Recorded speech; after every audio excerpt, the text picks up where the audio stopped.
Narito ang iyong pang-araw-araw na horoscope para sa Aquarius, para sa araw ng February 26, 2026.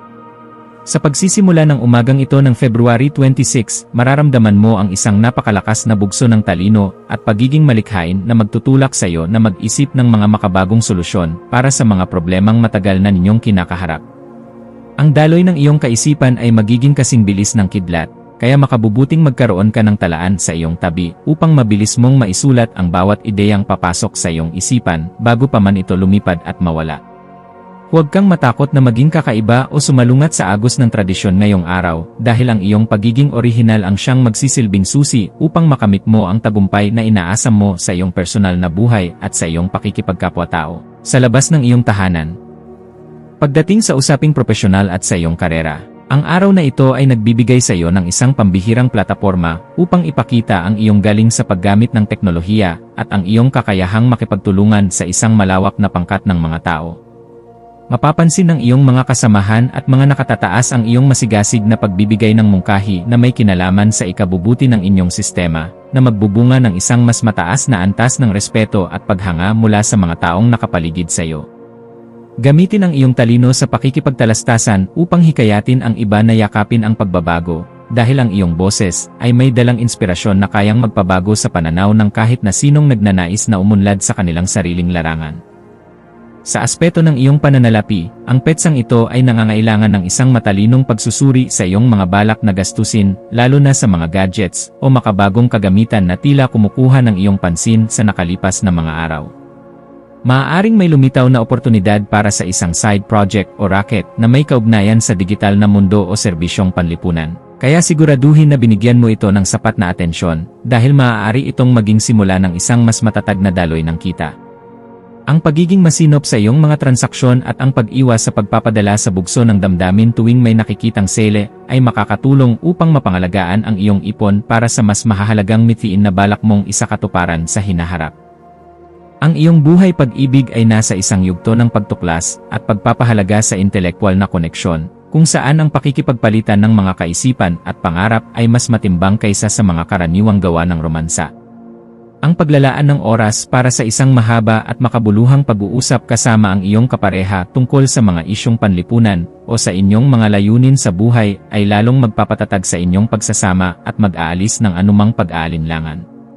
Para sa mga naghahanap pa ng katuwang, ang iyong pagiging palakaibigan at ang iyong kakaibang pananaw sa mundo ay magsisilbing magnet para sa mga taong naghahangad ng isang partner na may malawak na pag-iisip at busilak na puso. Kaya huwag kang mag-atubiling ipakita ang iyong tunay na pagkatao. Ang iyong kalusugan ay dapat maging isa sa iyong mga pangunahing prioridad sa pamamagitan ng pagbibigay ng pansin sa iyong binti, bukong-bukong, at sa daloy ng iyong dugo na maaaring makaramdam ng pagod dahil sa matinding aktibidad. Ang iyong katawan ay humihiling ng sapat na pagkilos at pag-inat, kaya makabubuting maglakad-lakad o sumubok ng mga ehersisyong magpapaganda sa iyong sirkulasyon upang mapanatili ang iyong sigla at lakas sa buong maghapon. Ang pag-inom ng sapat na tubig at ang pag-iwas sa sobrang pagkonsumo ng kape ay makakatulong upang manatiling kalmado ang iyong nervous system, lalo na kung ikaw ay nahaharap sa maraming deadline o mga gawaing nangangailangan ng matinding konsentrasyon at bilis ng isip. Sa iyong pakikipagkapwa-tao, ang iyong papel bilang isang leader sa iyong komunidad o grupo ng mga kaibigan ay magiging sentro ng atensyon, lalo na sa mga usaping nangangailangan ng katarungan at pagkakapantay-pantay. May isang kaibigan na maaaring lumapit sa iyo upang humingi ng tulong sa pag-organisa ng isang aktibidad o proyekto, at ang iyong malawak na pangunawa ay magsisilbing malaking tulong upang maging matagumpay ang inyong adhikain. Maging mapagmasid sa iyong paligid dahil ang bawat pakikipagpalitan ng karanasan sa ibang tao ay nagdadala ng bagong karunungan na maaari mong gamitin upang mas lalo mo pang mapabuti ang iyong pakikitungo sa iba't ibang uri ng personalidad na iyong nakakasalamuha sa maghapon. Ang iyong malikhaing isipan ay magkakaroon ng kakaibang kislap sa hapon, lalo na sa mga gawaing may kinalaman sa sining, pagsusulat, o pagbuo ng mga bagong konsepto na naglalayong magbigay ng solusyon sa mga karaniwang suliranin ng tao.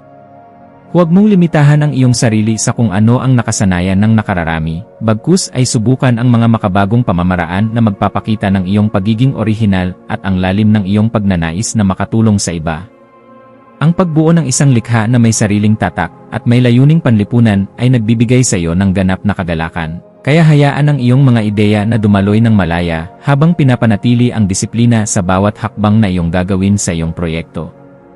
Para sa pamilya, asahan ang isang kaganapan sa loob ng tahanan na mangangailangan ng iyong pagiging mahinahon at ang iyong kakayahan sa pag-unawa sa mga modernong pananaw upang maiwasan ang anumang gulo sa pagitan ng mga henerasyon.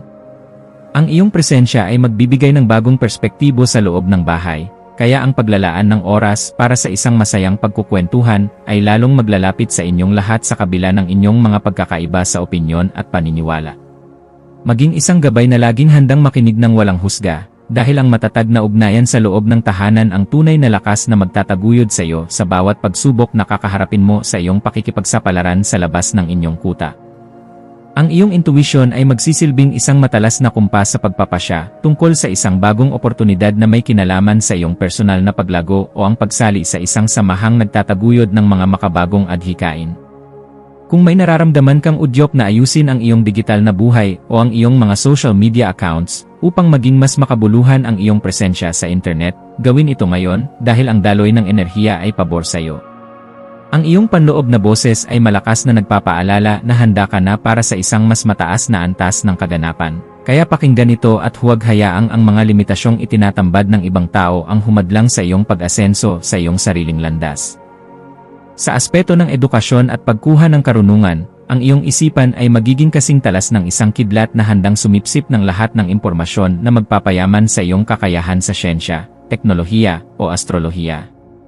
Gamitin ang panahong ito upang magbasa ng mga aklat na magpapalawak ng iyong pangunawa sa kung paano tumatakbo ang lipunan at ang mundo sa kabuuan dahil ang mga ito ay sadyang makakatulong sa pagpapabuti ng iyong pagkatao bilang isang individual. Ang bawat impormasyon na iyong matututunan ay magsisilbing hiyas sa iyong isipan, kaya huwag kang titigil sa paghahanap ng katotohanan hanggang sa marating mo ang ganap na kalinawan na iyong matagal nang hinahanap para sa iyong sariling kapayapaan at kaisipan. Iwasan ang pagiging masyadong detached o ang paglayo ng iyong damdamin sa mga taong mahalaga sa iyo dahil lamang sa sobrang pagtutok mo sa iyong mga ideya at mga plano para sa hinaharap. Ang pagbabalanse ng iyong talino at ng iyong emosyon ay isang kasanayan na dapat mong pagtuunan ng pansin ngayong araw upang hindi ka makasakit ng damdamin ng iba habang hinahabol mo ang iyong mga mithiin sa buhay. Maging mabait sa iyong sariling pagkatao gaya ng pagiging maalaga mo sa iyong mga pangarap. At makikita mo na ang iyong landas patungo sa tagumpay ay mas magiging magaan at puno ng kagalakan sa bawat hakbang na iyong gagawin ng may sapat na malasakit sa kapwa. Ang iyong espiritual na aspeto ay nangangailangan din ng pagkalinga sa pamamagitan ng paghahanap ng sandali ng katahimikan upang muling makakonekta sa iyong panloob na gabay na nagbibigay ng direksyon sa iyong mga layunin.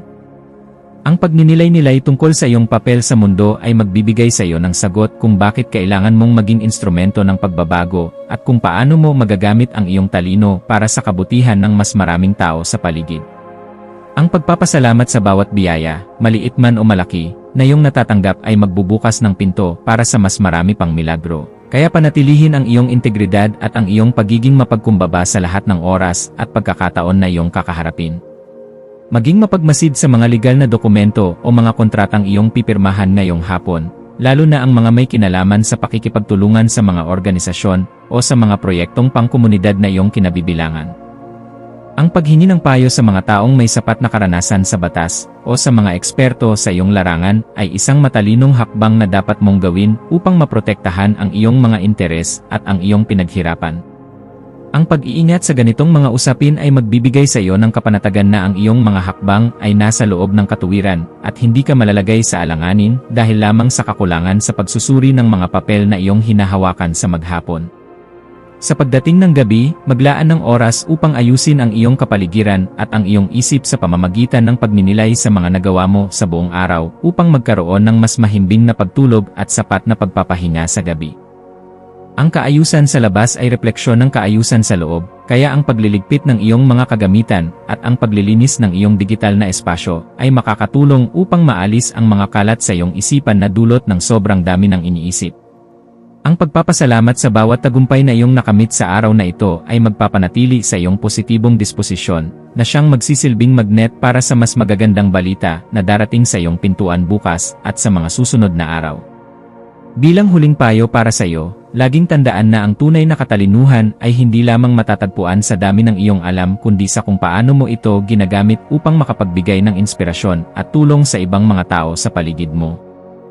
Manatiling nakatutok sa iyong sariling landas habang nagpapakita ng malasakit sa mga taong nasa paligid mo, dahil ang kaganapan ng iyong pagkatao ay matatagpuan sa pagbabahagi ng iyong liwanag ng may dangal sa lahat ng pagkakataon.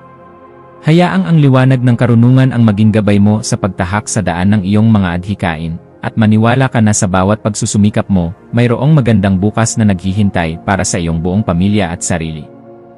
Ang iyong mga maswerteng numero para sa araw na ito ay 4, 11, at 22.